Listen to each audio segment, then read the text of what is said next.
Ayun oh! Ako nga pala si Smart Smash, mahilig mang smash ng kalaban.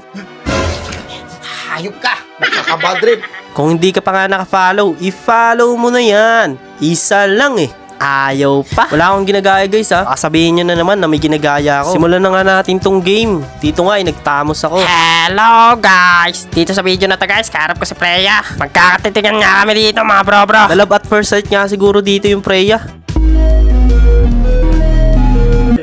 Bading ka! Bakit ka na, kabading ka na atake yan.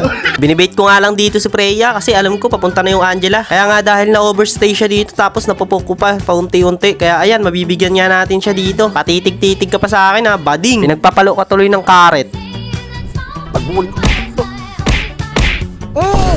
Pagkatapos ko nga dito patayin si Freya, kaya ayan, nag-cutline agad ako. Tapos pinatay ulit namin si Freya. Pagkakill ko nga sa kanya, tapos ayan, magagalit na siya. Haharasin niya nga ako dito. Cheater siguro to eh, kasi alam niya wala akong SS eh. Nagka-SS. Patay, ang gwapo. Tumatakbo na nga siya dito kasi alam niya may SS na ako. Muntik pa nga ako dito mabaliktad kasi ang lakas talaga ng sustainability ni Freya. Pero nga dahil naka-SS na tayo, kaya ayan, bugbog na nga sa atin to. Pasampasin nga natin dito ng karet yan. Hindi ko pala nababanggit sa inyo, ako nagturo kay King Fear.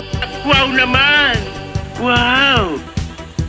Umalis na nga ako sa lane ko tapos dumalaw ako dito sa Golden. Sakto, naabutan ko yung carry. Patay, ang gwapo. Trash talk nga dito yung carry. Kala niya ata bot kami. Sasabihan niya nga kami dito na bot. Pero nga dahil good player tayo, kaya ayan, hindi na natin papansinin yung mga ganyan. Ayaw pa nga dito umuwi ng nana, kaya ayan, nire-recall na niya pa nga ako dito. Magugulungan tuloy siya dito ng gulong ng trap. Patay, ang gwapo. Dito na nga ako nag-lane sa top lane. Kasi nga love na love ko yung carry. Pagtutulungan nga ako nilang dalawa ni Ipis. Pero nga dahil mas angat yung level natin sa kanila, kaya ayan, sila pa yung mabibigyan natin dito. Nag-cut lane na nga ako dito kasi snowball na ako, kaya pinimaintain ko na lang. Kailangan nga natin i-maintain para hindi na makabawi yung carry. Sinusubukan pa nga siya dito i-heal ni Estes, kaya ayan, madadamay patuloy siya. Kapag snowball na nga kayo sa game, ganito na yung gagawin nyo. Papatayin nyo na nga lang ng papatayin yung mga kalaban. Maghihiro nga lang kayo na maghihiro. Kasi nga para mabigyan nyo ng space yung mga kampi nyo. Nagsalita na naman nga siya dito, sabi niya, TP ka muna. Parang may gusto talaga tong patunayan eh. Pinagpapasok ko lang naman yung mga loko. Naka-free hit pa nga dito yung carry, pero ayan, siya pa nga yung nasasaktan. Hindi nga sila makadamage sa akin. Gusto ko na nga trash talkin dito si Carry, kaso nga lang naalala ko good player pala tayo. Kaya nga hinayaan ko na nga lang dito si Carry naman trash talk.